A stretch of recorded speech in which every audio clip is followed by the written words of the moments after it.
Yeah, yeah, yeah. Woo! It's raining. It's a good day to be walking with no shoes on. If you're gonna walk around with no shoes on, definitely do it in the rain. I think the water acts as a way of connecting even deeper. How you going, fam? Hope you're doing well.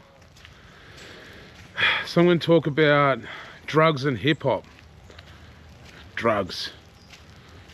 Yeah, I guess to really kind of explain the connection between drugs and hip-hop, so much needs to be explained, I guess, with addiction, and then the link of addiction to trauma, and then the trauma bonding that happens very commonly with hip-hop.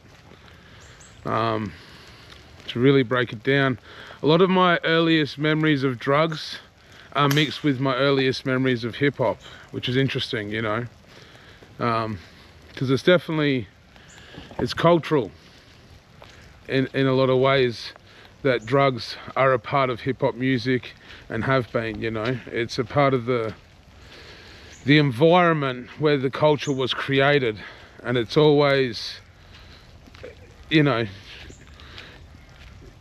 drug addiction is a symptom of society, and it's a symptom of trauma, you know. See, when you go through trauma, a traumatic situation when you're young, your brain releases a lot of adrenaline to fight the trauma, you know. So, for example, some of my earliest memories are pretty traumatic, which means the reason why I remember them is because when they happened, my brain released a shitload of adrenaline to fight the situation I was going through, you know. And I remember when I first heard the song Kim by Eminem, and I got a big rush of adrenaline, and it was like a high, because the song was so violent and so graphic in the way the audio was put together. Back into the forest. Yeah, because the audio was so graphic and the storytelling in it was done so well. You know, if you look at that album, a big part of, I think, why it was so impactful was because of the audio mapping and all the sound effects that they'd put in there that helped paint the picture of the story. And I remember when I was like, I would have been like maybe 10 or 11, and I listened to that song, Kim by Eminem, and I got a big rush of adrenaline, and it reminded me of my earliest memories, which were like domestic violence. And so in hindsight, looking back, that's how I kind of trauma bonded with hip hop, you know. And so we got hip hop, drugs, and we'll put trauma down here, you know. And so that's trauma and hip hop. There's a good example of like trauma through violence, of a way that I trauma bonded and connected with hip hop, and it became a part of my identity through that bonding, you know. All right, so now with addiction, once again, when you go through turbulence or you have trauma as a youth, so there's a part of your brain that gets flooded with like serotonin, you know, endorphins. When you're shown love, when you're given a cuddle by your close ones, and a part of your brain gets flooded with serotonin. Now, for people that might not get that love or get that regular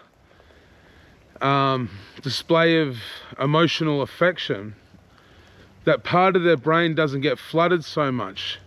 They feel lonely, they feel alienated, and this is where, you know, people that have had turbulent upbringings are more likely to get addicted to drugs, because when you take that drug, it fills your brain with that serotonin that you never got, you know what I mean? Or same deal with when you've been through trauma and your brain's released a bunch of adrenaline, and it's, you know, you've hit that hit, when you take drugs, it's to feel that adrenaline, to feel that high again. Because when you go through trauma, whether it's like, you know, in an impactful trauma on you, and it's like abuse done to you, yeah, I think addiction connects with it in the sense of recreating the high that you had when you went through that trauma. Because once again, when your body goes into survival mode, there's a fight, flight, and then it freezes, it releases that, you know, that big hit. And so this is why people that have been through trauma are more likely to get addicted to drugs. Now let's like break down hip hop and rapping about drugs. See, yeah, my earliest memories of drugs comes from early days at school. You know, I had friends whose parents were taking drugs, and the music that I was listening to, and then the movies. You know, once again, Tasmania in the 90s, it was pretty limited as to what drugs were available compared to, you know, big cities and bigger countries. But I remember finding out about cocaine when I was like 11, something like that. It was the movie Blow with Johnny Depp. And cocaine was definitely one that, oh, cocaine, you know. But even in the early days of like downloading songs on Napster, Afro Man, you know, there was so many songs about Cypress Hill. That's a big one, you know what I mean? Like, I remember sitting there with my cousin when we were kids listening to Cypress Hill, and we, you know, trying to find weed and smoke it, and you know, smoke weed every day. And then I started smoking weed every day. So it's interesting in hindsight, because yeah, drugs were always a part of it. Eminem, I never meant to give you mushrooms, girl. By the time I was 12 years old, I'd heard about nearly every drug in the world through music and movies. When I was 12, I was aware of weed. I'd already smoked weed by the time I was 12. I think I was 11 at my mate's house, and I smoked a pipe of weed in his kitchen that maybe his dad gave to me. Might have been his older brother or older sister or something. Yeah, but I remember in grade 6, I was listening to Eminem. Eminem was rapping about weed and popping pills and mushrooms and everything like that. And the drugs that I could find access to when I was that age was weed, dexamphetamines, and alcohol, really. You know? And once again, it all kind of went hand in hand. It was a part of the same culture. You know, I was aware of other drugs, but mainly in high school, for me, for what was available, it was really just weed and Dexies. And I never really took on to Dexies much. I definitely, in hindsight, think they kind of worked for me a bit, so I never kind of got high off them. I just kind of got focused, and but still never really enjoyed them, and I've never used them for medication. I've had a couple over the years here and there, but I've always been a bit, especially as I'm older, a bit hesitant on taking amphetamines as medication, because I've just seen amphetamines, you know, do what they do. But yeah, definitely, like for me as a young person, without my dad around, looking for influence and guidance, and as well because I grew up in these, you know, religious circumstances where I felt resentful. You know, all these people around me were talking about God, and I couldn't feel what they were talking about. So a big part of why I wanted to take drugs, I think, was to feel this higher power that everyone talked about, which is ironic in hindsight, you know, if you look back on it, for where I'm at now spiritually. Because if anything, taking drugs now takes me further away from the Spirit and God and what that is. It's very interesting. And I think that's once again because I was around people that talked a lot about God but didn't know how to express it and show it in the right way. It was people carrying the word of God and judging and punishing and all that sort of stuff, which if I've learned anything through God, it's only God can judge and only God will punish. And humans that think they can put themselves before God like that, well, you know, that's their own karma that they'll figure out. So yeah, and I guess as my, you know, teenage years went on, started taking more drugs. Actually, yeah, in grade 10 I think it's definitely when I was around people that were shooting up and using intravenous methods of taking drugs. And I remember a good friend of mine at that age, him and I made a pact to never use needles, and I never did. I'm very, very grateful for that pact that I made that day, you know. And unfortunately he couldn't keep up to the agreement. And that's the thing, like,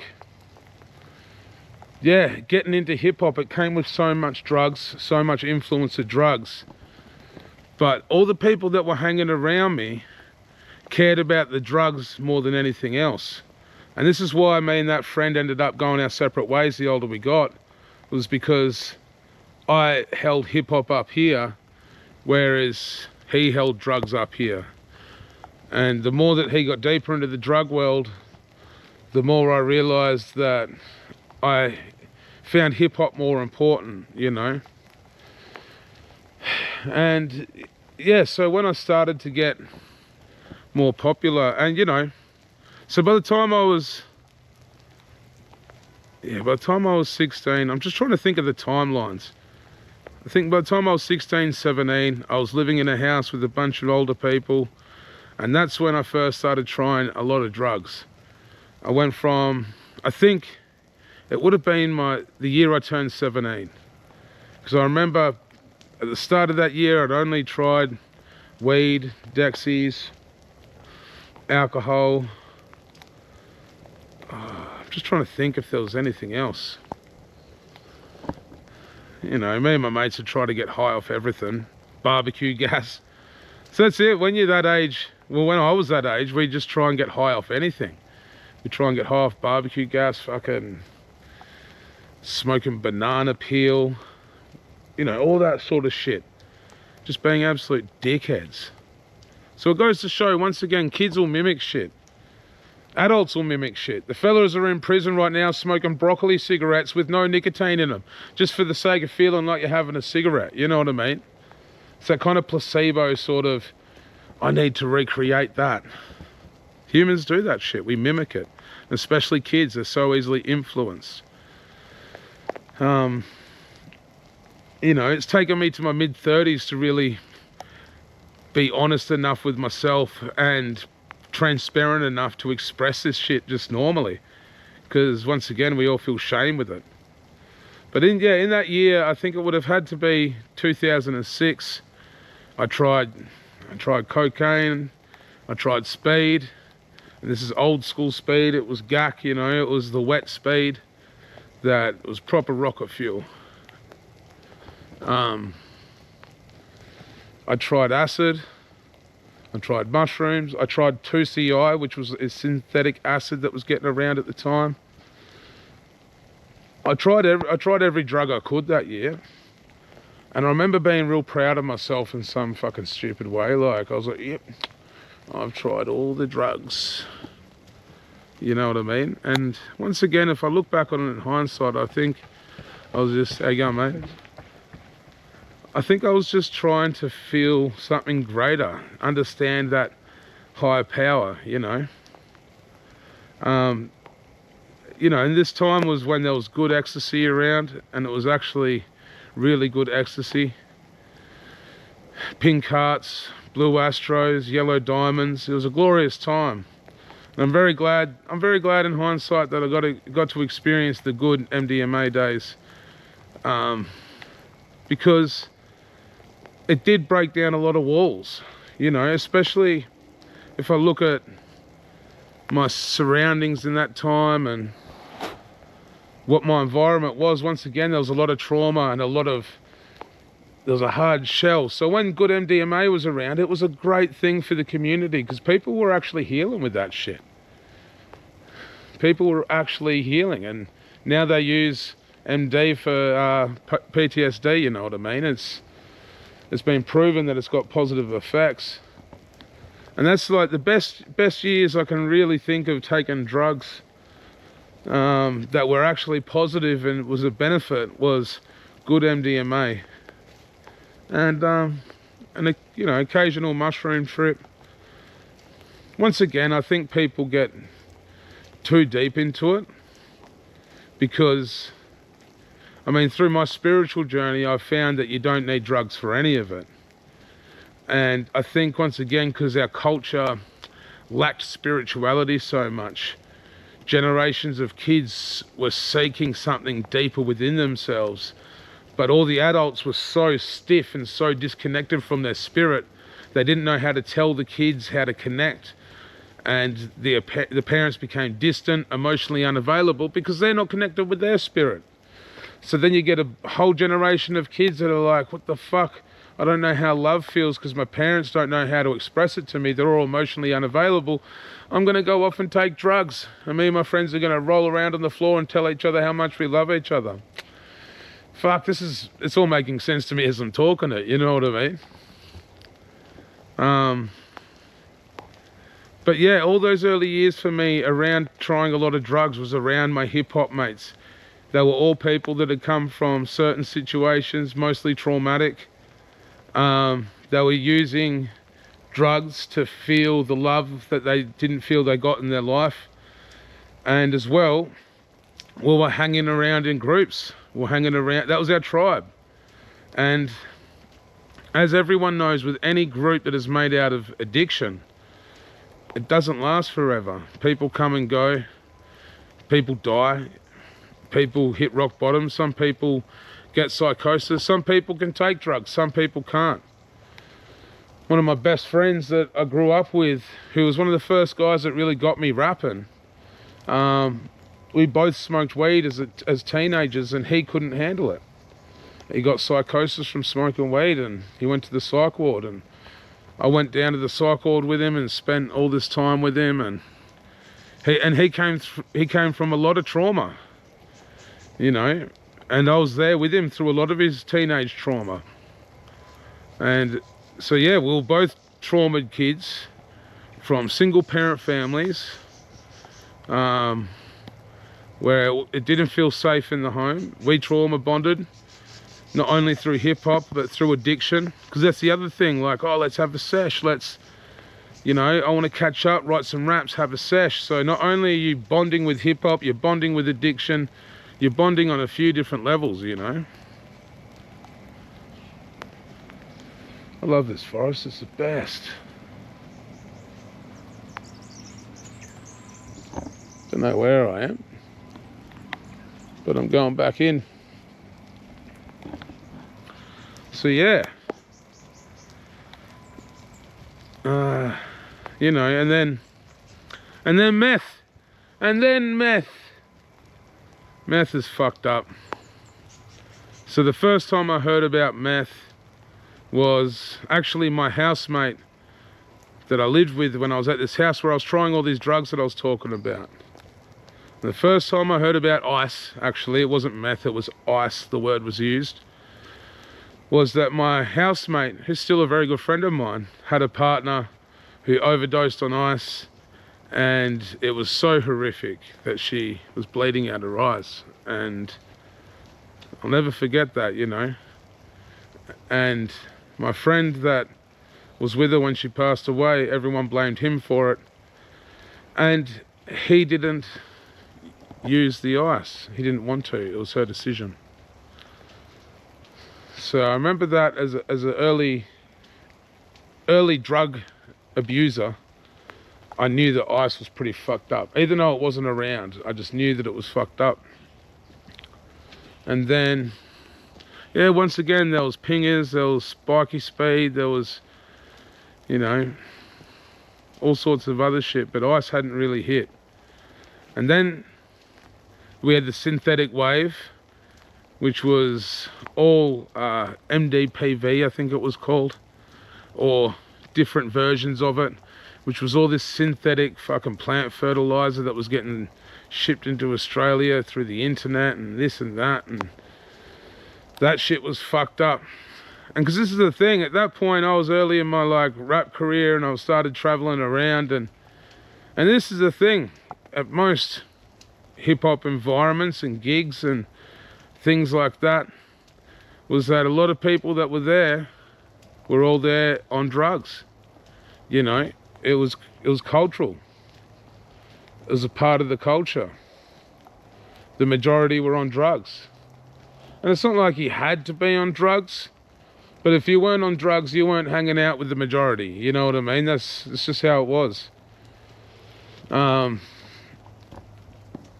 Yeah. And I think I really discovered meth when I first went to Perth, because once again, it hadn't really hit Tassie. It was in Perth pretty heavily for a long time before it hit Tassie.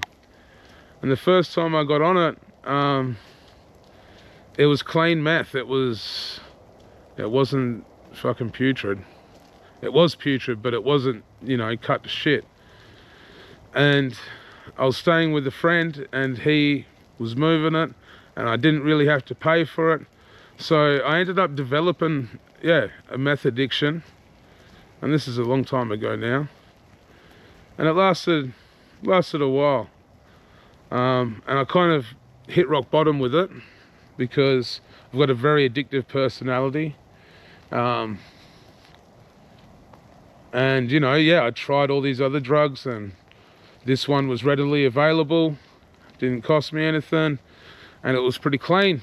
So I dived in pretty quickly, you know. And I hadn't seen how fucked it could be. I'd heard about it, but I hadn't seen, you know, the end goal of what happens with meth at that point. And I came back from Perth to Tassie, and I had no choice, but I had to come off it. And it was rough. It properly damaged me, and this is the first time that I'd come off it. And I remember I was fully losing it every day. I was having tantrums, I was skitzing out, I was punching holes in the walls over like not finding my wallet, you know, just all sorts of different simple shit. Absolutely losing the plot, you know. And but slowly, after about a year, I started to come right. And and then I moved to Melbourne. Actually, before I moved to Melbourne, the reason why I moved to Melbourne is because it hit Tassie. So this is it. I came back from Perth to Tassie. I got off the shit. Took me a good year. Finally got in control of my emotional response to this drug that had absolutely fucked with my head, you know. And then I rocked up to my mate's house, and him and all the boys are sitting around the pippy like, have you tried this, bruv? And I was like, oh no, you know what I mean? It was fucking... And then slowly I watched, one by one, I watched it smash all my mates. Some mates went to jail over just the stupidest shit. Some mates absolutely ruined their life, threw away everything, their business, their house, their partner. I just watched it wash through my community and fuck everyone up. And then, you know, I had the mates that just sit there and they're smoking up. They're like, oh, I'm not like the rest, Greels. I'm not like the rest, you know, I'm in control. I'm not like the rest. Boof, gets every single person, every single fucking time. You cannot hide from that shit. It is the devil. It is the devil. And anyone that knows meth knows that that shit is the devil. That's the furthest away from God that you can be, you know. Oh, I've lost some friends to it. You know, people I've loved dearly. Heartbreak, so much heartbreak. You know, they say the pain in a woman's eyes is at the hands of another man, and I've loved some women that had some pain and it all led back to meth, you know. Once again, it led back to the trauma, led back to the circumstances. This is why healing's so fucking important. Sometimes I like question myself over all this healing talk that I'm doing it, and it's like, am I just being a spiritual hippie cunt? Like, am I just doing this sort of shit? But when I really think back over all the different crazy shit, it's not fucking normal, you know. You end up suppressing it and you let go of a lot of it. But fuck me, do I know some people that have fucking been through some shit because of drugs and just trauma, you know. It's the same shit, and I know it's the same everywhere. There's always someone that has it worse. This shit isn't a competition, and that's where, like, we do get really caught up in trauma competition and trying to, oh, well, you don't understand. And it's like, no, well, we all don't understand. We're all just trying to understand ourselves. Most of us are avoiding ourselves to even understand it, you know. So I think that's where, you know, drugs as a symptom of a bigger problem in society. Freddie Few taught me about this, you know. When we look at why do we need a Nurofen, right? Why do we need a Nurofen? Because I've got a headache.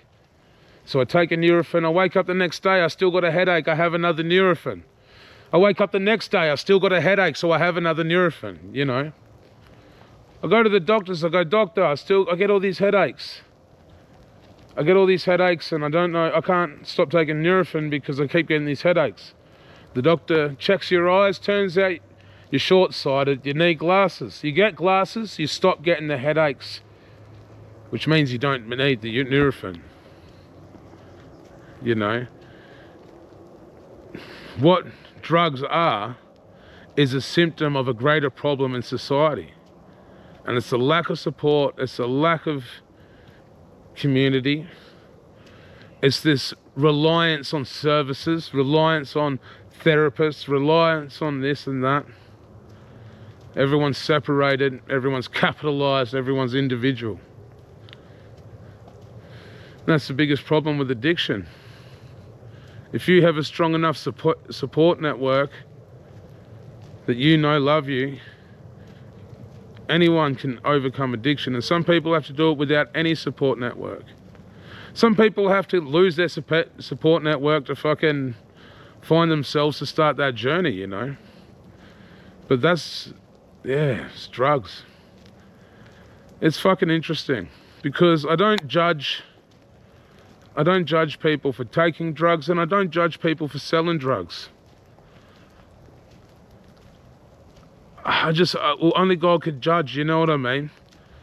I don't agree with people selling drugs, but I've got mates that, you know, mates that I've helped turn their lives around that moved kilos of ice into fucking Tasmania. You know, and I sat there with them when I was in jail talking to them about, you know, the youth that I meet in the streets, you know what I mean? While I was in prison, a few of my mates are support workers for kids that are in resi care. And, you know, so while I'm in prison trying to talk to the biggest drug dealers about being a bit more conscious about what they're doing, my mates were out in the streets working with the kids that are addicted to the drugs that these guys are bringing in. You have to understand, I'm in this shit. I can't escape it. This island is so small, like, and it's all weirdly fucking connected in all sorts of different ways, whether it's corruption or whether it's relation or whether it's just money, because money corrupts. And there's not anyone on this island that's got lots of money that isn't a bit corrupt, I'll tell you that much, you know. But I ain't out here to try and fucking snitch on everyone and give everyone up. I'm out here to fix a problem, you know. And that's the thing, when I was in jail with the guys that were bringing heaps of fucking drugs into Tassie, I had to learn not to judge them. Because if I judge them based off my perspective, then I've got no way of helping them understand my perspective. You know what I mean? That's the fucking truth. You know? And some people lack that empathy. Some people think, no, fuck it, I need to make this much money. Drugs is how I'm going to do it. That's what I'm going to do. You know, but karma is a fucking real thing. And what you put out to the universe will come back to you. And I guarantee you there isn't a drug dealer that hasn't had something tragic or some loss over their decision. It doesn't come free. You know what I mean? But yeah. So hip-hop in itself, you listen to the early days of hip-hop, it wasn't about drugs. It was more about being sick of the environment that drugs created. And once again, it wasn't just drugs, it happens from the top up. You look at these ghettos where the drugs were available, you know, there ain't no black people making fentanyl in the ghetto. There ain't no black people making fentanyl in the ghetto. You know what I mean? Same deal with crack. There's definitely some deeper shit going on.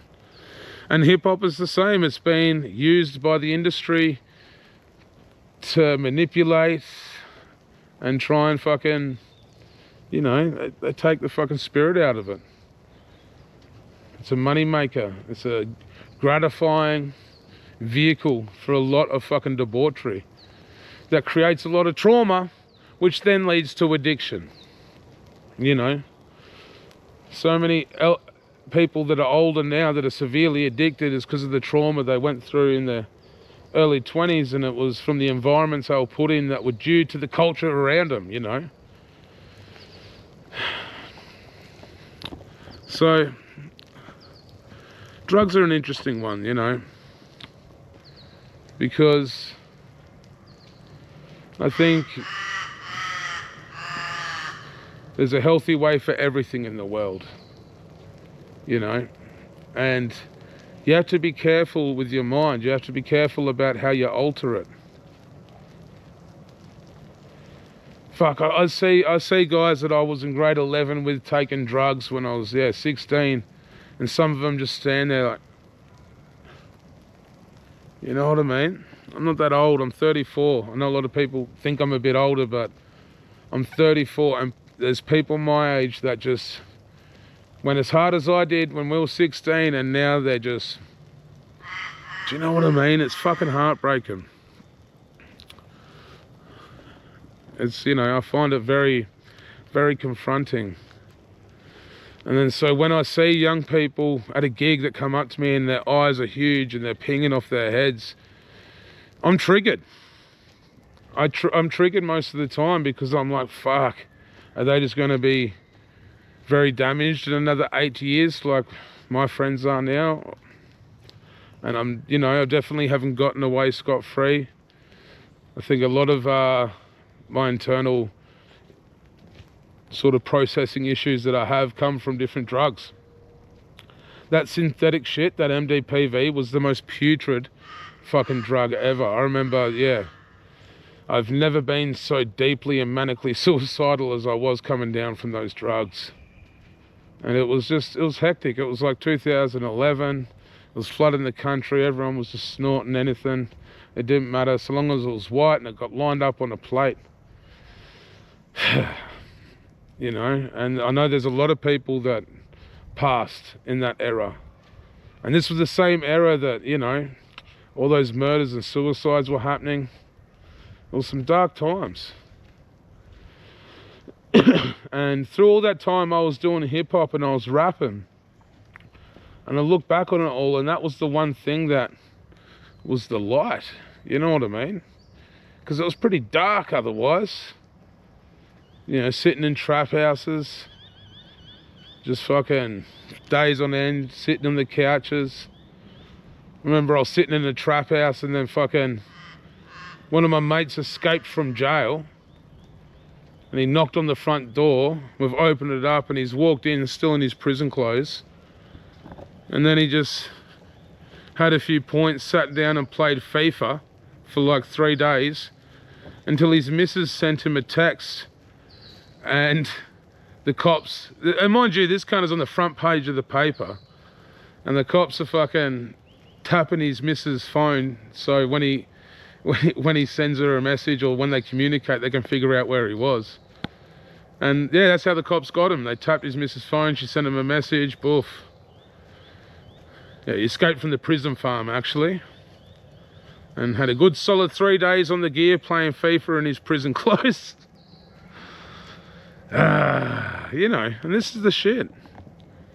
And I look back on all those days, because that's the thing, when you're a rapper and you know, people think you're the cool one at the club or you're the popular one, the first person to come up to you every time is the drug dealer in the club. Hey bruz, I run this joint, I've got a few things for you, here you go, come chill with me, have a drink. You know what I mean? So yeah, and I was naive and I was young and I was just like, oh yeah, mad, free drugs, everyone loves me, this is great. It's not how it works. It's not the truth. They just try and use you for the social power they think you have. You know?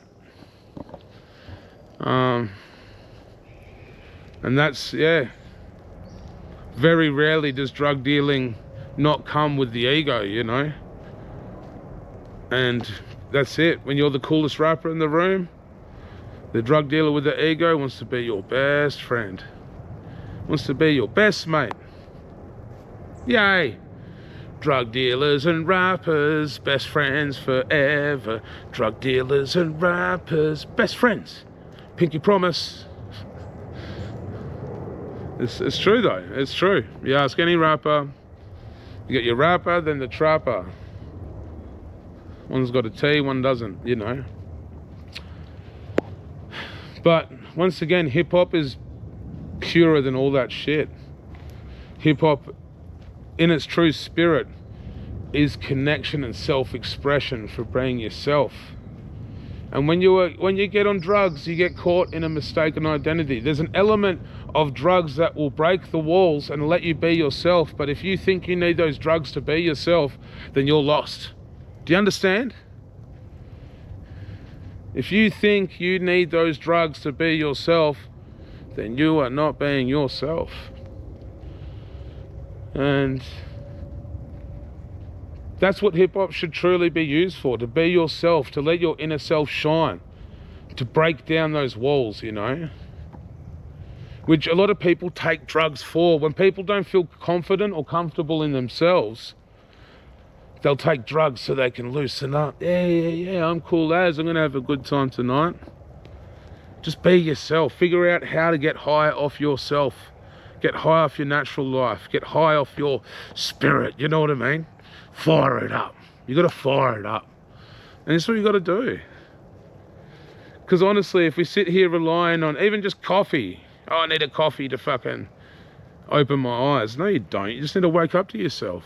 It's okay. Put your bare feet on the ground. You'd be surprised what the excitability of the atoms in the earth will do when you connect. You know, it's very special, very special. But yeah, I'm really trying to live my life as drug-free as possible. I definitely struggle with weed. It's something that really helps me sleep. It helps my brain wind down, you know. But at the same time, I've got my priorities, you know. So long as I've get my priorities done, that's really what I need to do, is just prioritize. I'm going to use this vlog once again to motivate myself to break free from addiction more and more. I want to get addicted to doing these vlogs. And the thing is, your brain is like a muscle. Every time that you recite these things and you keep telling yourself that you're moving forward, you're training your brain, you know. So yeah, drugs and hip-hop. Unfortunately, and yeah, I didn't even get to the Xannies. Oh, fucking hell, Xannies and Valium and lean. Pain Stop. Ah, fucking Pain Stop. First time I got on Pain Stop was with Alex Jones. That's when he was in the lean squad and they were rapping about it all the time, and I thought, oh, this shit's cheaper than weed. and I sleep on it better than weed, so why not? And yeah, I'm just being completely honest, you know. And I've got nothing but love for Alex, and I wish him the best, you know, I really do. I know he's really struggled with addiction quite a lot in his journey, and a lot of us have. A lot of us, you know, once again, didn't matter what levels of trauma or background we're coming from, we were searching for that tribe, and that tribe, when it came with drugs, boof, that's it. It's like, you want to fit in with that tribe. If that whole tribe's taking drugs, you know, you are the company you keep. It can be very dangerous in those circumstances.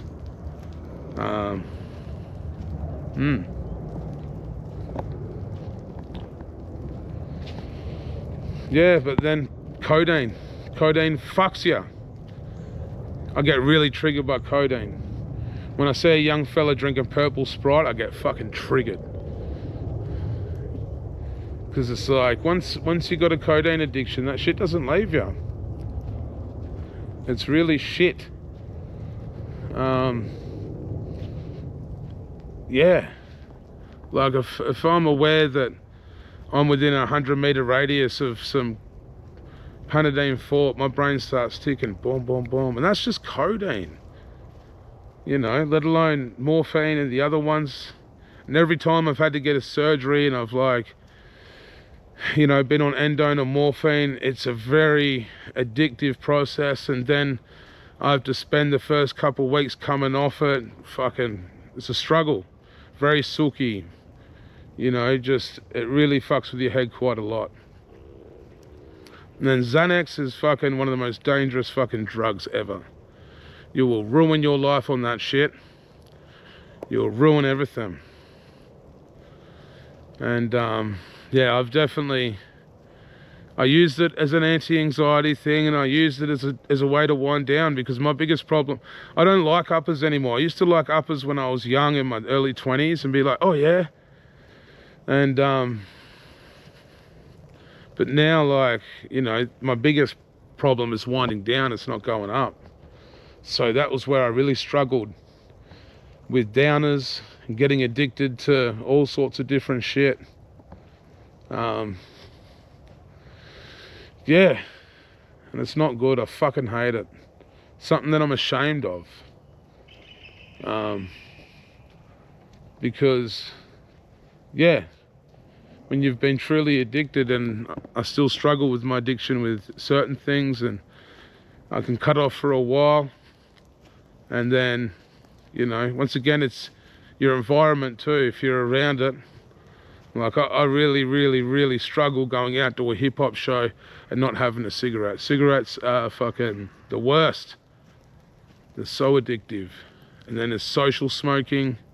You're around it, you're around everyone. I reckon I could have bought a house at least with the money I've spent on cigarettes in my life. And they're putrid. There's not a good thing about it. There's no prize in it, you know.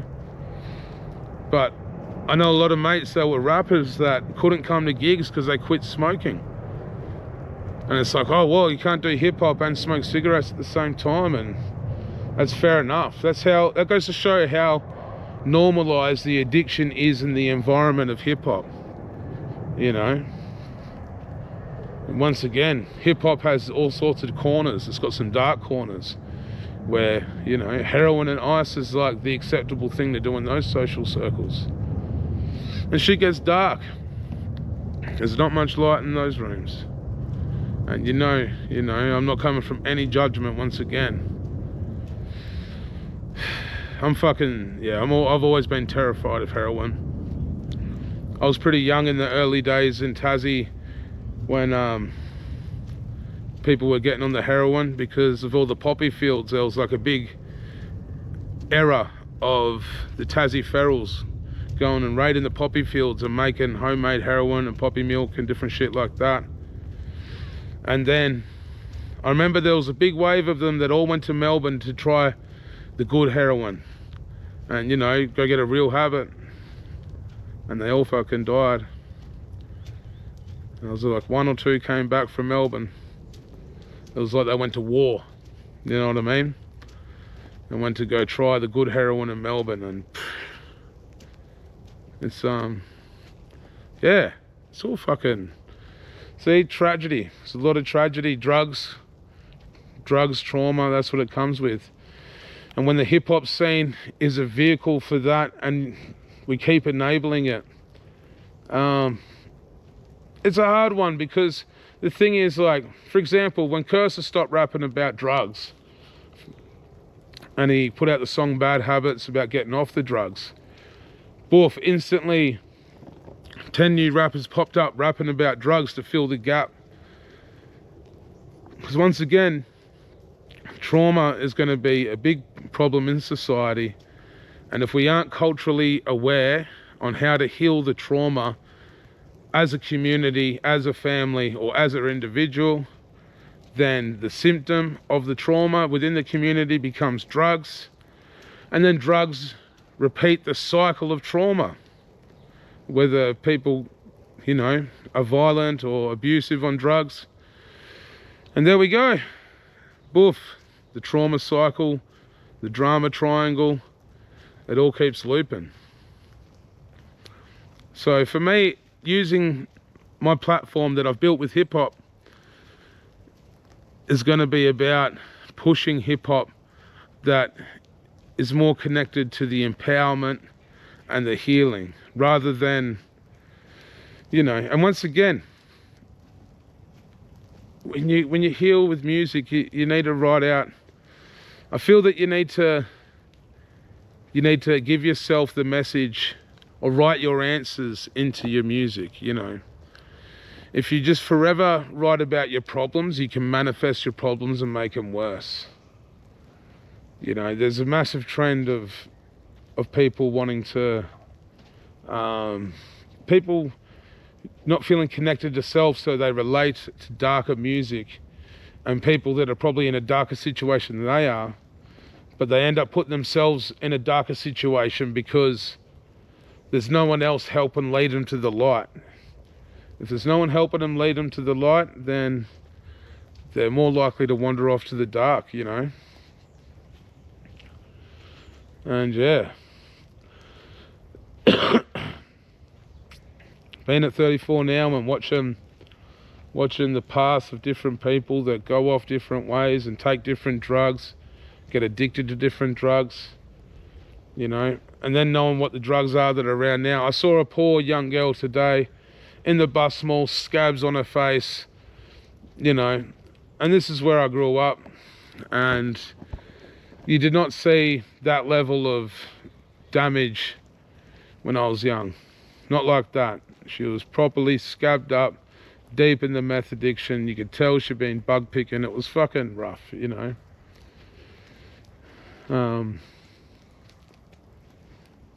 Yeah. We need to love. We need to stop fucking making these shitty drugs. If you're gonna sell drugs, at least make sure they're good drugs. Find a way to fucking get amongst it. You know, DMT is at least, it's not the best thing to do every day, but fuck, it's better than meth. You know, take drugs for love, not for pain. Once again, don't take drugs. But you know, you have to understand that, like, fuck, I can tell you not to take drugs. It's up to you at the end of the day. I can't tell you what to do, and I don't judge you either way. But just know that finding a way to love yourself, you can find that higher power and that higher sense of feeling and that love within yourself.